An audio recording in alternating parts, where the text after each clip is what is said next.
देश भर के आज हम सभी स्वयंसेवक आभासी माध्यम से इस कार्यक्रम के साथ जुड़े हुए हैं। मैं मंचस्थ अधिकारियों का आपसे परिचय करा रहा हूं। मंच पर मेरे दाईं ओर विराजमान हैं पूजनीय सरसंघ चालक जी। हम सबका परिचय आपसे है ही। 1975 में अपनी शिक्षा पूर्ण करने के पश्चात आप संघ के प्रचारक बने। 2000 से 2009 तक आप संघ के सरकार्यवाह रहे और 2009 से परम पूजनीय सरसंघ चालक के नाते हम सभी का मार्गदर्शन कर रहे हैं। आपके बाईं ओर विराजमान हैं माननीय दत्तात्रेय होसबाले जी। आप 1968 में शिमोगा कर्नाटक में स्वयंसेवक बने।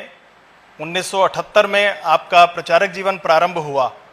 आपने एमए इंग्लिश की पढ़ाई की है। आप अखिल भारतीय विद्यार्थी परिषद के राष्ट्रीय संगठन मंत्री रहे। 2003 से 2009 तक राष्ट्रीय स्वयंसेवक संघ के अखिल भारतीय सह बौद्धिक प्रमुख रहे। 2009 से सह सरकार्यवाह के नाते आपने दायित्व निभाया और वर्तमान में सरकार्यवाह के नाते हम सभी का मार्गदर्शन कर रहे हैं। अभी एकल गीत के पश्चात हमें आपका ही उद्बोधन प्राप्त होगा।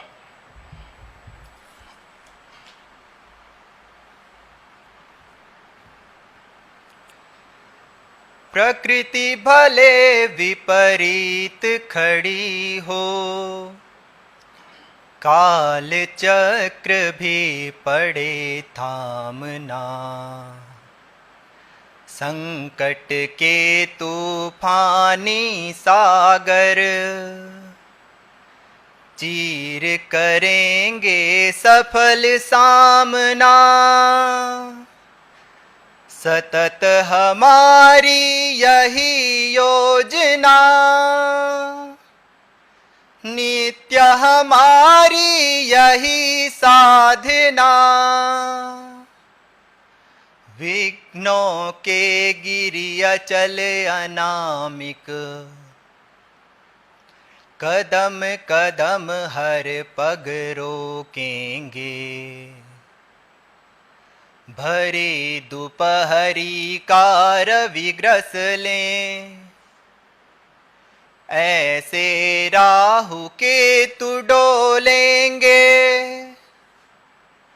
किंतु अटल निर्बाध बढ़े हम, जीवन की गति सहज भावना। जीवन की गति सहज भावना, नित्य हमारी यही साधना। सुख दुख विपदा बाधा सुविधा, यही मार्ग मीलों के पत्थर। किंतु इसी में आनंदित हो, खोजे हम उन्नति के अवसर। विजय सुनिश्चित भरत भूमि की, चाहे सागर पड़े बांधना। चाहे सागर पड़े बांधना, नित्य हमारी यही साधना। संघ सृष्टि इस कंटक पथ की, बिहड़ता की गिरी अभ्यासी। दिखे लालिमा ध्येय सूर्य की, थोड़ी धैर्य तपस्या बाकी। लांघ चले विघ्नों की सीमा, निश्चित होगी सफल कामना। निश्चित होगी सफल कामना। नित्य हमारी यही साधना। प्रकृति भले विपरीत खड़ी हो, काल चक्र भी पड़े थामना, संकट के तूफानी सागर चीर करेंगे सफल सामना। सतत हमारी यही योजना, नित्य हमारी यही साधना, नित्य हमारी यही साधना।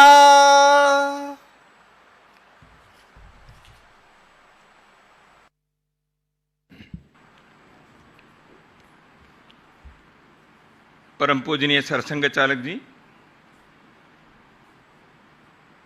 मेरे सामने उपस्थित और देश भर में इस आभासी पद्धति से जुड़े हुए सभी अधिकारी वृंद, परम प्रिय कार्यकर्ता स्वयंसेवक बंधुओं, आज इस प्रकार के एक कार्यक्रम के आयोजन करने का निर्णय हुआ। पूरे देश में एक बार सभी स्वयंसेवक एक ही समय पर संघ के शाखा पद्धति में बौद्धिक वर्ग और प्रार्थना के रूप में यह कार्यक्रम हो, यह कुछ समय पहले एक विचार आया। उस निर्णय के अनुसार यह कार्यक्रम अभी प्रारंभ हुआ है। पिछले एक वर्ष से थोड़ा अधिक काल से अपने भारत देश सहित सारी दुनिया एक विचित्रता संकट से गुजर रही है। हाँ, हम सब जानते ही हैं, कोरोना महामारी सारी जिंदगी के एक चाल चलन ही बदल गए ऐसे लगता है। एक दृष्टि से कभी कभी ये भी लगता है कि कोरोना पूर्व की स्थिति कैसी थी ये भी हम भूल जाएं क्या। अभी मास्क पहनना हो या बाकी चीज हो, छोटे संख्या में ही कार्यक्रम में आना है। सार्वजनिक जीवन के भी देश के कई राज्यों में, नगरों में पूर्ण लॉकडाउन, अर्ध लॉकडाउन ऐसी स्थिति।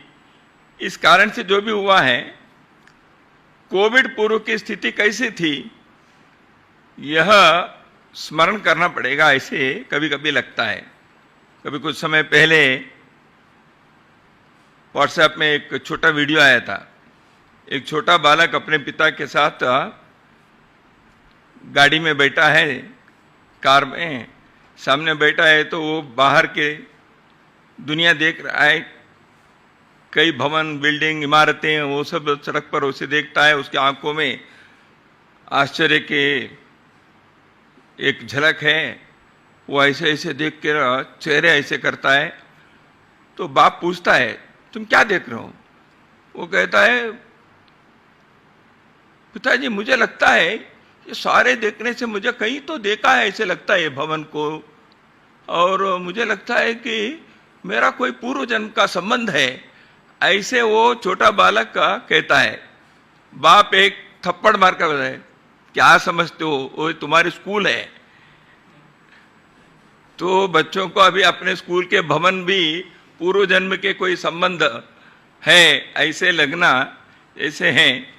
तो अपने स्वयंसेवकों को भी सड़क पर जाते थे, हाँ इस पार्क के साथ हमारा कोई संबंध है, हाँ भाई कभी शाखा लगती थी यहाँ।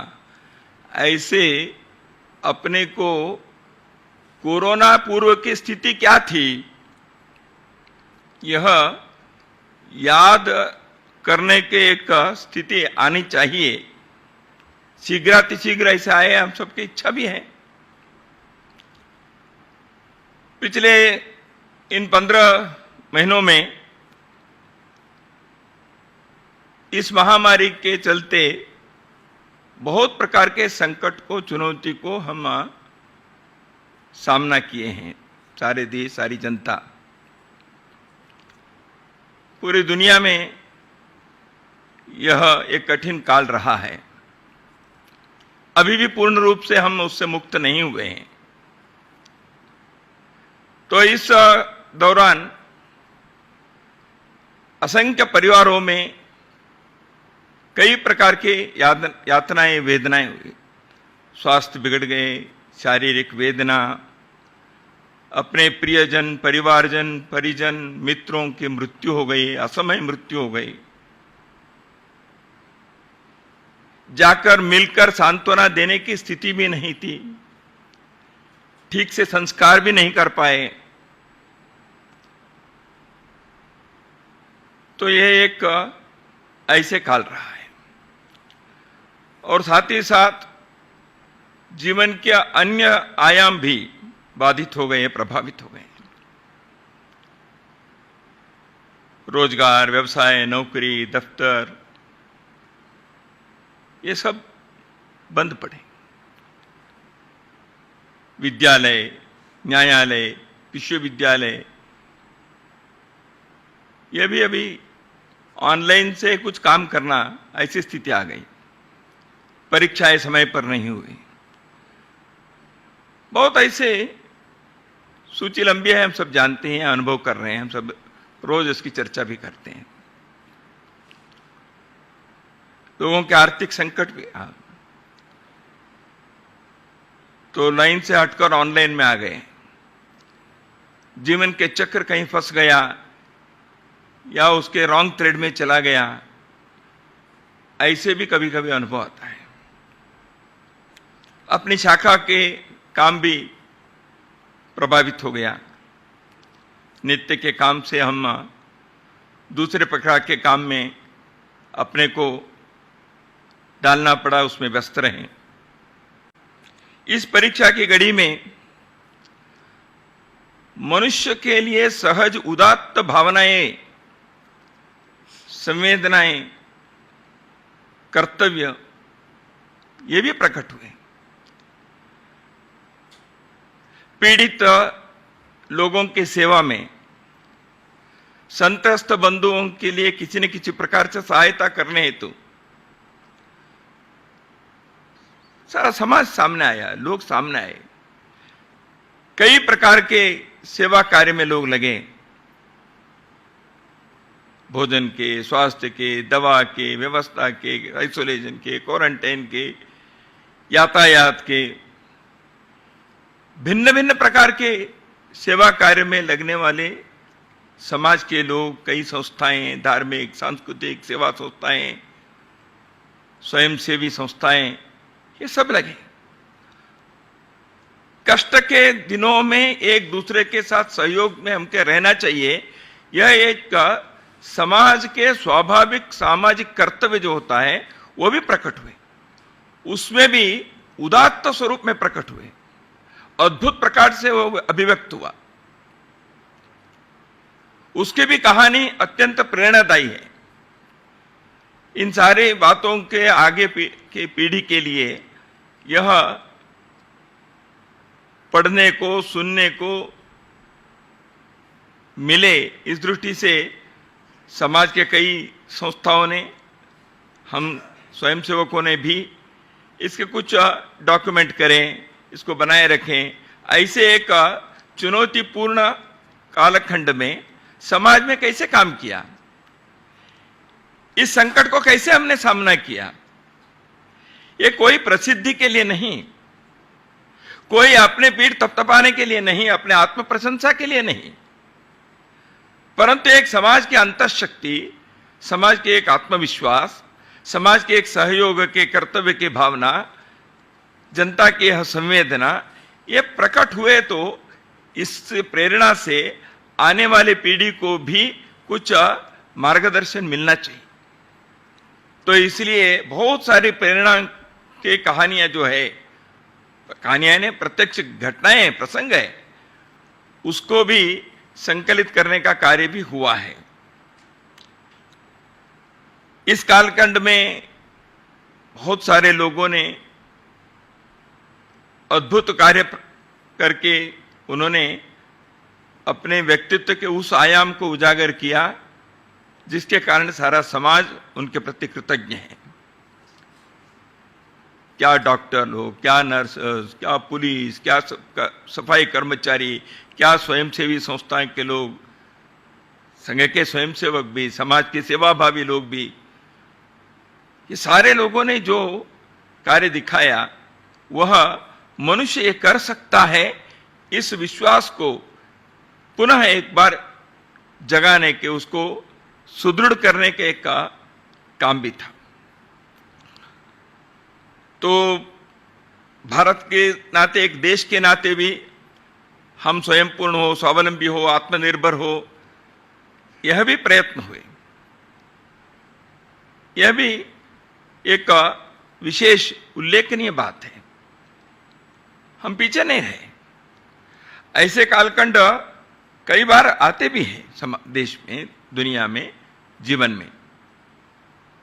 विश्व युद्ध हुए, 5-6 साल युद्ध रहे, तो कई देश जो युद्ध में रहे, उन देशों की हालत क्या हुई? वहां के सामाजिक, आर्थिक, सांस्कृतिक, पारिवारिक, शैक्षिक जीवन के सारे आयाम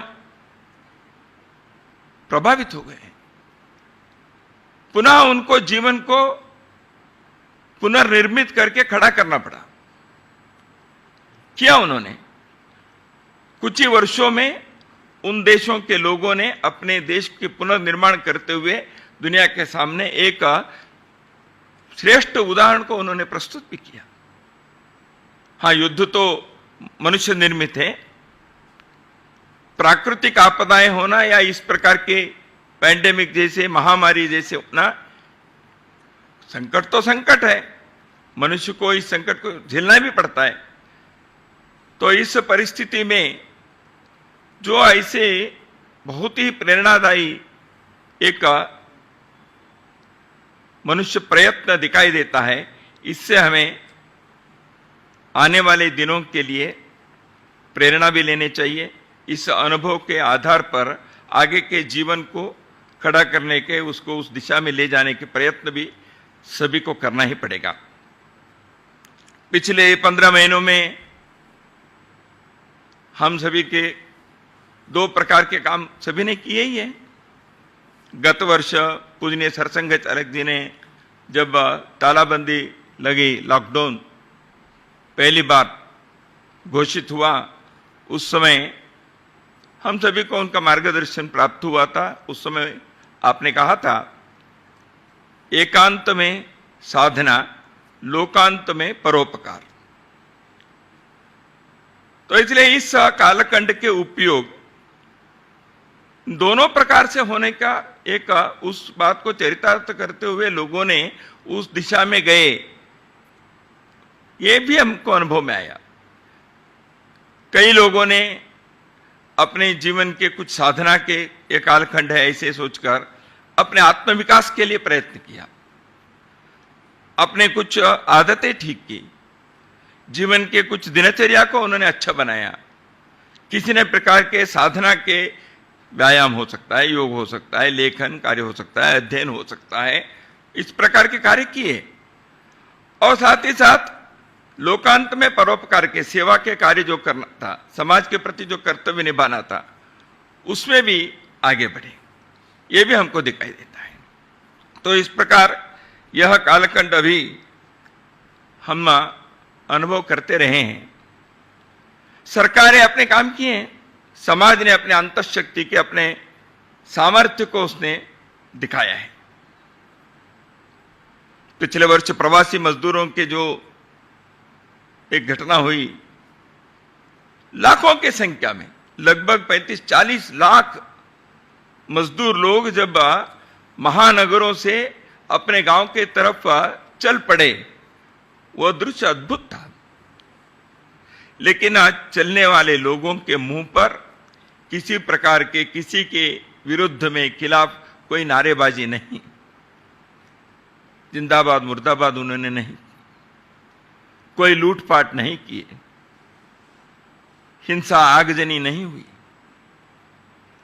वो मौन रूप से चल पड़े।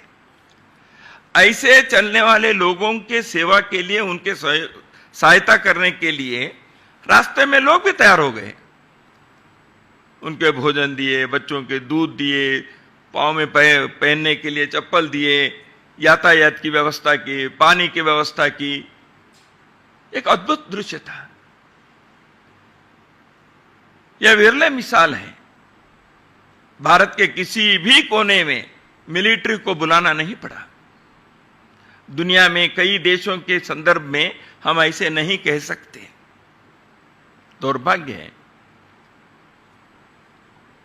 अपने देश में हम गर्व कर सकते हैं, ऐसे परिस्थिति में अपने लोगों ने एक दूसरे के सहयोग करने का ऐसे एक उदाहरण को उन्होंने प्रस्तुत किया। इसलिए विश्वास जगता है, इसलिए एक सकारात्मकता के भाव मन में आ जाता है। तो इसलिए देश के भविष्य के बारे में एक मन के अंदर सकारात्मक भाव उठता है। हम कुछ कर सकते हैं, इससे लगता है। तो अभी परिस्थिति ऐसे है कि इन 15 महीनों में जो हमने अनुभव किया है और आने वाले दिनों में इस दृष्टि से हमें किस दिशा में जाने चाहिए, इसके बारे में भी विचार करना पड़ेगा। संघ के स्वयंसेवकों ने जो सेवा कार्य किया है, इसके कोई पूर्वाभ्यास नहीं था, उनको प्रशिक्षण नहीं था। केवल और केवल संघ से प्राप्त किए पाठ, समाज के प्रति संवेदना, कर्तव्य भावना, आवश्यकता जहां जहां वहां सेवा करनी चाहिए, यह भाव, देशभक्ति के एक प्रात्यक्षिक प्रकटीकरण, समाज के लोगों के प्रति अपने आत्मीयता का व्यवहार, यही हम सीखते रहे। इसी प्रशिक्षण के कारण जो आपदा आई, उस समय सेवा कार्य करने के लिए अपने कार्यकर्ता आगे बढ़े। कितने प्रकार के नए नए आयामों में स्वयंसेवकों ने सोचा, नई योजनाएं बनाई। अभी ऑक्सीजन कम हो गए तो कॉन्सेंट्रेटर चाहिए, ये चाहिए वो। ये कोई पहले प्रशिक्षण अपने स्वयंसेवकों को नहीं था। लेकिन चुनौती जब आई, यदि मनुष्य इसके लिए पहले से सेवा भाव में, कर्तव्य के प्रति उनकी निष्ठा यदि है, तो वो किसी भी चुनौतीपूर्ण परिस्थिति में रास्ता ढूंढता है, उपाय सूझता है उसको, वो कूद पड़ता है काम करने के लिए। यही अनुभव में आता है स्वयंसेवकों ने जो उदाहरण प्रस्तुत किया है। तो इसलिए ऐसे जो स्वयंसेवकों ने किया, उसके पीछे संघ के इतने वर्षों के जो कार्य है, संघ के जो साधना है, यह महत्व की भूमिका उसकी रही है। अब आने वाले दिनों में 3-4 प्रकार के कामों के बारे में हमको सोचना पड़ेगा। एक है, मैं इसको कहता हूं पुनर्वास, रिहैबिलिटेशन। जीवन को फिर से एक बार सुस्थिति में लाने के प्रयत्न होना चाहिए। जो थोड़ा सा वो अपने दिशा से हट गया है, संकट में फंस गया है, कई परिवारों की परिस्थिति, देश की आर्थिक स्थिति, इन सारे चीजों को देखने से लगता है कि बहुत सारे लोगों के रोजगार की समस्या है, अपने व्यवसाय की समस्या है, आर्थिक विपन्नता है। तो इस दृष्टि से सरकार की योजना तो अपनी जगह पर बनेगी ही। समाज भी अपने को एक दूसरे को सहायता करने के इस दिशा में क्या क्या योजना बन सकती है, ये सोचना, विचार करना, यह भी आवश्यक है। कई घरों में जिस प्रकार के संकट, वहां के भरण पोषण करने वाला, वहां रोटी कमाने वाला व्यक्ति चला गया है, घर में छोटे बच्चे हैं, या विधवा पत्नी हैं, या वृद्ध माता पिता हैं, तो इसलिए ऐसे परिवारों की स्थिति के बारे में केवल आर्थिक पक्ष केवल नहीं है, वो बच्चों के भविष्य के बारे में, उनकी शिक्षा के बारे में विचार करना पड़ेगा। उससे भी और भी एक काम है, वो है सांत्वना के, मन को धैर्य भरने के, मन के अंदर समुपदेशन, काउंसलिंग ऐसे आजकल की भाषा में कहते हैं, इसकी आवश्यकता भी है। आत्मीयता से धैर्य देने वाले, हिम्मत भरने वाले ऐसे लोगों के भरपूर आवश्यकता रहेगी। यह भी एक काम है, इसको भी रिहैबिलिटेशन ही कहते हैं। और एक काम है इस पुनर्वास के काम में, गत वर्ष और यह वर्ष विद्यार्थियों के शिक्षा के दृष्टि से यह पूरा चरमरा गया है। जैसे मैं प्रारंभ में उस बच्चे की कहानी बताए, तो शिक्षा, परिसर, विद्यालय, परीक्षाएं, पाठ क्लास में होना, ये सब एक दृष्टि से ये पूरा डिस्टर्ब होने के कारण, इसमें व्यत्यय आने के कारण स्वाभाविक रूप से बच्चों के मानसिक शैक्षिक विकास कुंठित भी होता है, उसका एक असर भी होता है।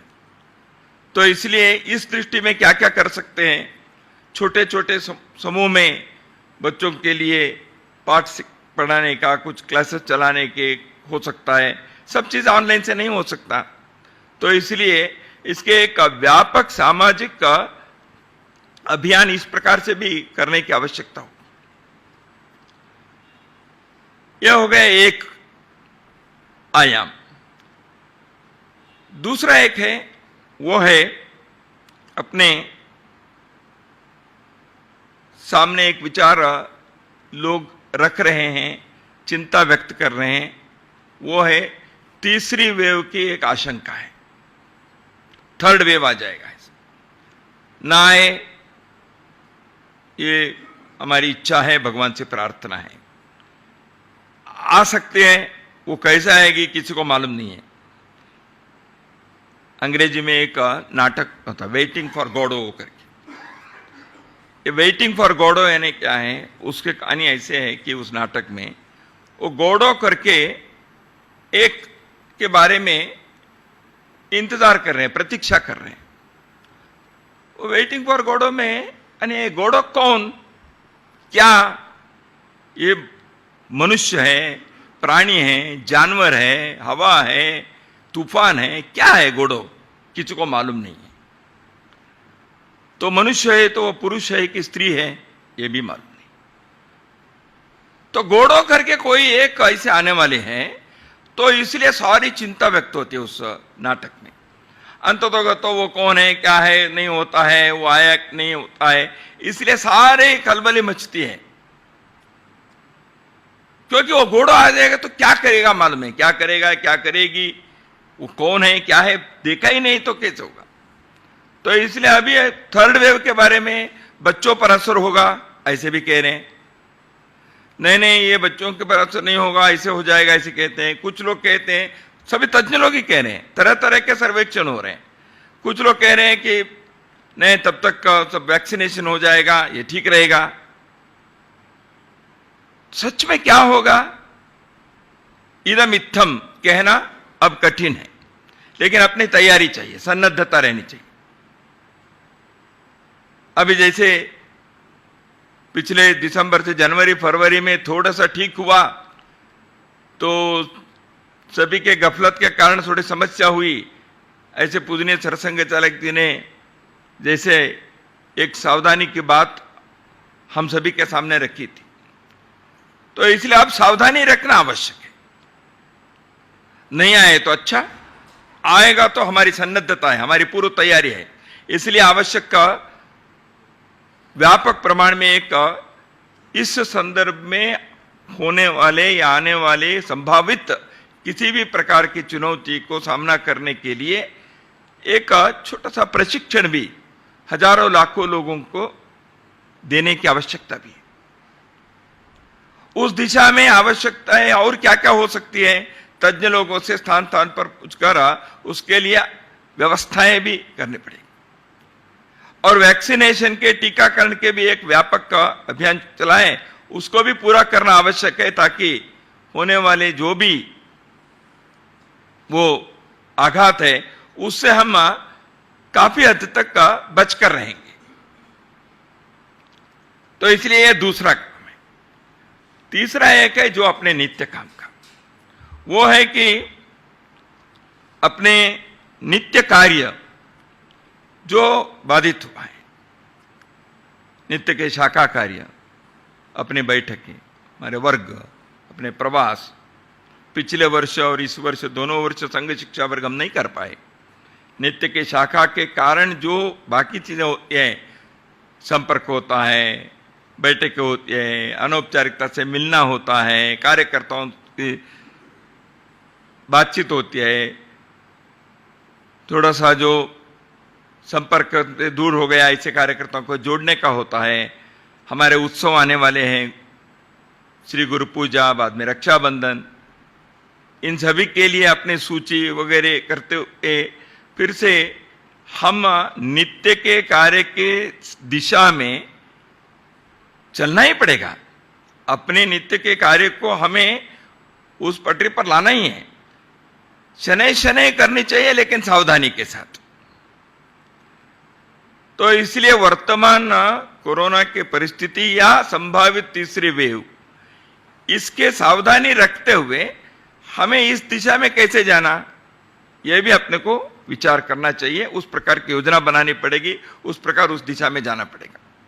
संघ के व्यक्ति निर्माण के कार्य जो है वह रुक नहीं सकता। संघ के कार्य में समाज के अंतःशक्ति को जागृत करने का, समाज के सामर्थ्य को जगाने का, सामर्थ्य को बढ़ाने का जो कार्य है वो तो हमें करना ही है।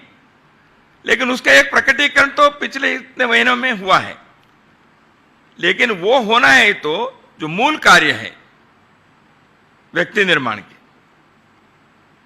व्यक्ति निर्माण से जुड़े हुए जितने भी आयाम हैं, उन सारे विषयों के बारे में आग्रह पूर्वक अपने कार्य सभी आयु गटों के लिए, अभी बाल स्वयंसेवकों की शाखा है, उनको ऑनलाइन शाखा भी चला नहीं सकते, तरुणों के लिए कर सके, कुछ वर्ग भी हो सके, बौद्धिक शारीरिक कार्यक्रम भी ऑनलाइन में कुछ लोगों ने करने का प्रयत्न किया, सराहनीय, अच्छा है।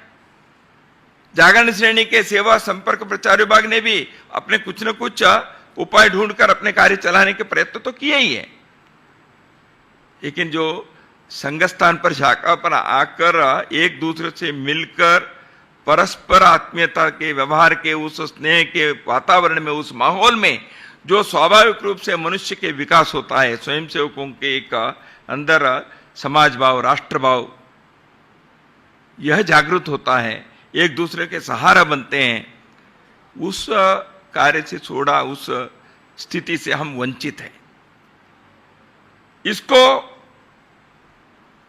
धीरे धीरे सावधानी से लेकिन उस दिशा में लाना है, तो यह आवश्यक है।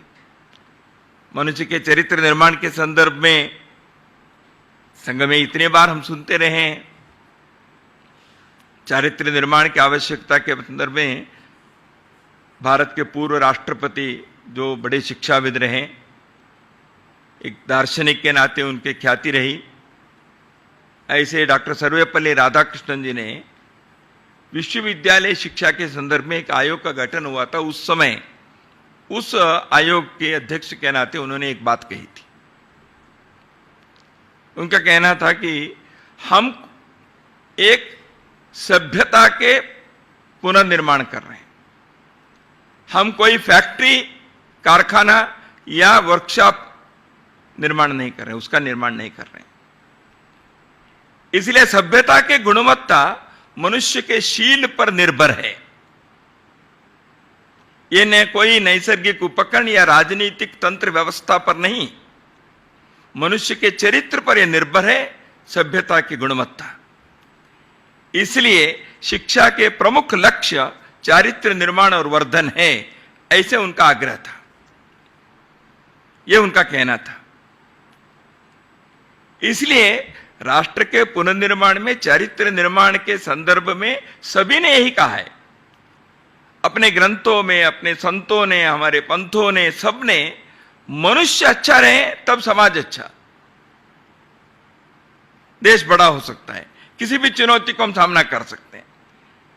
चरित्र निर्माण के इस कार्य को गांव-गांव में, मंडल-मंडल तक ले जाने की हमारी जो योजना हमने बनाई है, आने वाले 3 वर्षों के अंदर इस कार्य के विस्तार के प्रति हमारी जो योजना बनी थी, वह लागू करने में वर्तमान परिस्थिति थोड़ा सा उसमें बाधा है।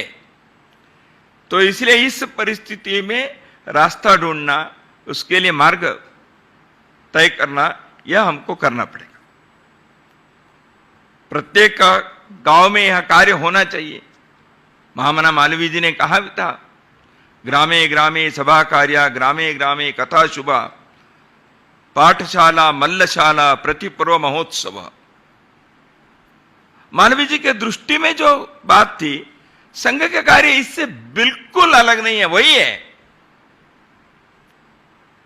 प्रत्येक गांव में लोग इकट्ठे आए, संस्कार देने वाले माहौल का निर्माण करें, परस्पर एक दूसरे के सुख दुख में आ जाए, एक दूसरे के सहारा बने, संस्कार के कथाएं सुने और सुनाएं।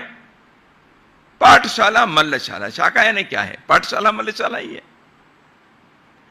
तो इस प्रकार के इस कार्य को सुदृढ़ करना, व्यापक करना, प्रभावी बनाना, इसके लिए इसी कार्य के लिए अपने जीवन देने वाले लोग, यही तो संघ ने इतने वर्षों से इस साधना की। तो इसलिए इस कार्य के प्रति जो अपने आग्रह है, हमारे समर्पण है, हमारी योजनाएं बनती है, हमारी निष्ठा है, उसको यथावत रखते हुए उसको और सुदृढ़ कैसे करें, इस पर आग्रह होना चाहिए। इसलिए अपने कठिन परिस्थिति में संपर्क संवाद टूट गया, ऐसे है क्या? नहीं। आपातकाल में भी 20-21 महीने शाखाएं नहीं चलती थी। उस समय तो संघ पर प्रतिबंध था। आजकल के जैसे मोबाइल वगैरह की व्यवस्था भी नहीं थी। पुलिस से बचकर रहना पड़ता था। लेकिन संघ के कार्यकर्ताओं ने उस पीढ़ी में शाखा नहीं है, ऐसे परिस्थिति, इस वातावरण में भी संपर्क रखे। जैसे ही आपातकाल हटे तो तुरंत अपने कार्य पुनः प्रारंभ हो गया और स्थिति अच्छी हो गई।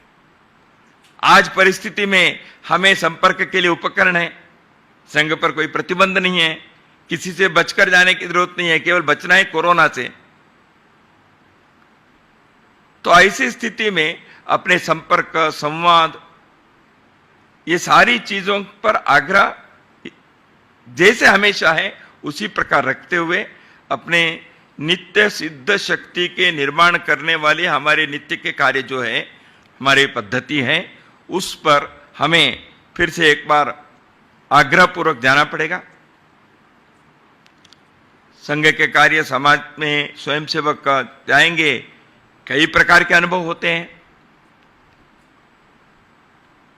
समाज में परिवर्तन लाना, समाज के को सही दिशा देना, इसके लिए हम इसमें लगे हैं।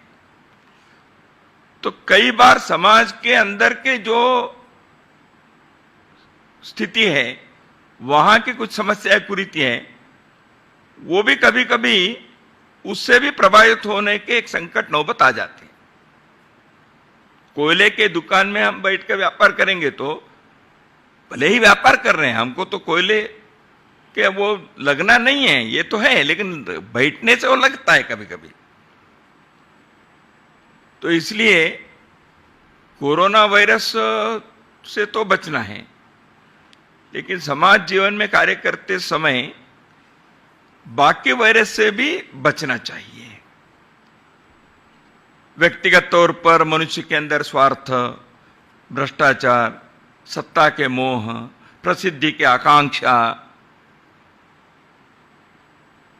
ये सारी चीजें, ये विचित्र प्रकार के वायरस है, वो भी मनुष्य के अंदर प्रवेश करते हैं। तो इसलिए इसलिए बचना है। सामाजिक कुरीतियां भी हैं, जाति भेद, छुआछूत, आज भी है ना अभी। तो इन सब से आगे बढ़कर जाकर समाज को भी इस दिशा से उसको सही दिशा में ले जाना है।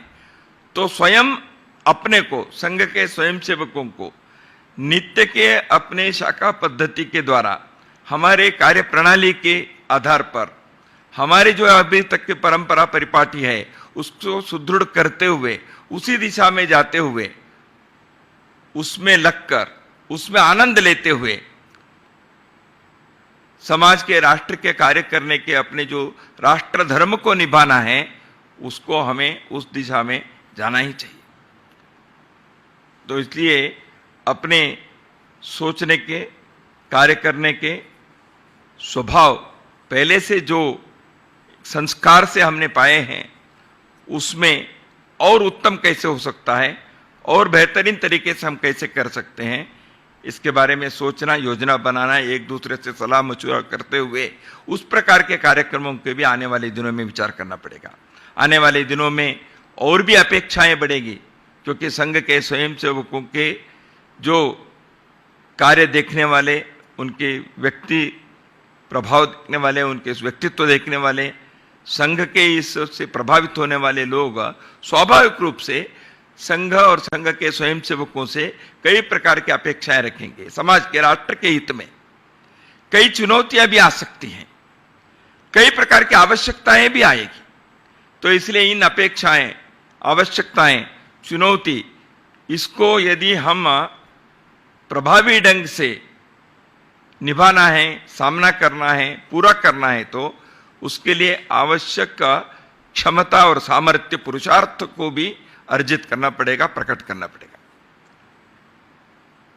तो इसलिए उस तैयारी को करना है तो अपने नित्य शक्ति निर्माण, नित्य सिद्ध शक्ति निर्माण करने के अपने आग्रह को यथावत रखना और उस दिशा में जाना और आने वाले वर्षों में हम समाज के, राष्ट्र के सेवा के, कैंकर्य के जो संकल्प हम लिए हैं उस दिशा में अपने पुरुषार्थ को प्रकट करते हुए अपने जीवन को सार्थक बनाने की दृष्टि से उस दिशा में जाने का संकल्प करें।